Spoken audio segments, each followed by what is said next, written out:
Welcome to the Lemon Grove Community Garden. This is a short video on preparing your bed and growing summer crops in the heat and the sun. We're going to start out with preparing the bed. Okay, so this bed here has been used. It's now vacant. It's going to be taken over by a new owner. If you look at the bed, you can see we've got a couple of plants in it and a couple other little things, and the drip lines are already in. So this is a milkweed. The new bed owner has decided, she's decided that she wants to keep it for the butterflies. This is a broccoli kohlrabi thing. You can either keep it or not keep it. What do you think? We're gonna keep it. Okay, now you don't want to put lead plants in there that are not going to produce. In the summer is the hottest time, so you don't want old plants that are just going to wilt and not produce much. You want new plants that are going to have a growth spurt, because this is the time you're going to have the biggest growth spurt in the heat. Okay, so, and then there's a couple little onions here. We don't know what kind they are. They're probably green onions, and there's a little bunch there. She's going to keep those. We're going to pull the rest of the weeds. If you can help me, sir, pull some weeds. You can use the gloves or not. It's up to you. Hi, I'm a qualified weed puller, as illustrated. And I'll grab these stakes. We don't really need these right now. The stakes are very good for using the string to make your straight lines to plant your seeds, but we're not going to do seeds today. So we've got some tools here we're going to use in a minute. If you notice, our bed is 4 feet by 10 feet, plenty of room. It's filled with organic soil, and it has a drip system.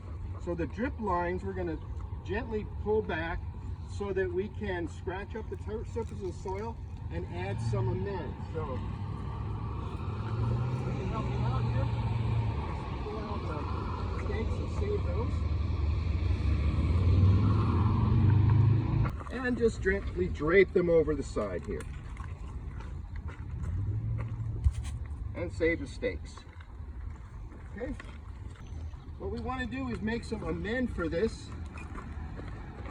So if you could go get your big shovel and spade, we're going to use some of this compost that we got from San Diego Miramar Greenery.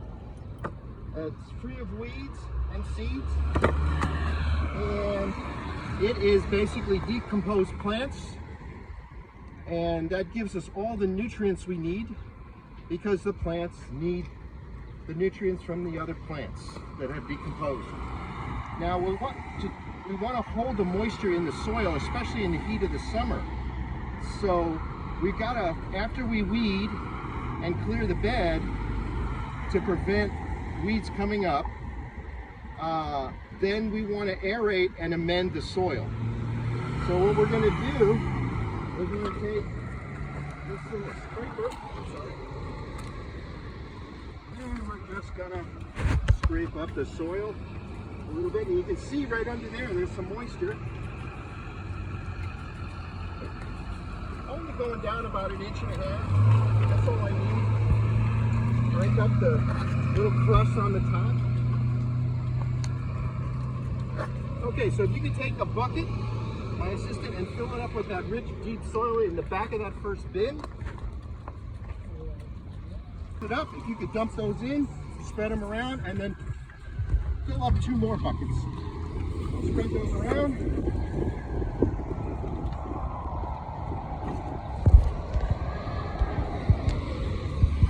While we're spreading that, we're going to look at the lines, and you can see the lines are attached to our supply hose, and I don't see any cuts in the line.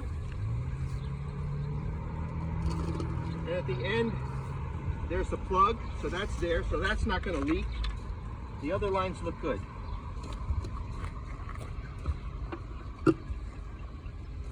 One of the things that we're doing with this amend is we're building a sponge area at the top of the soil.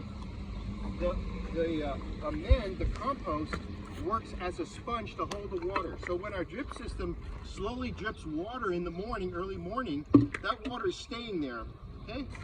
After a few years, raised beds, the soil kind of depletes of that spongy layer of amend, and it sinks down, it gets hard.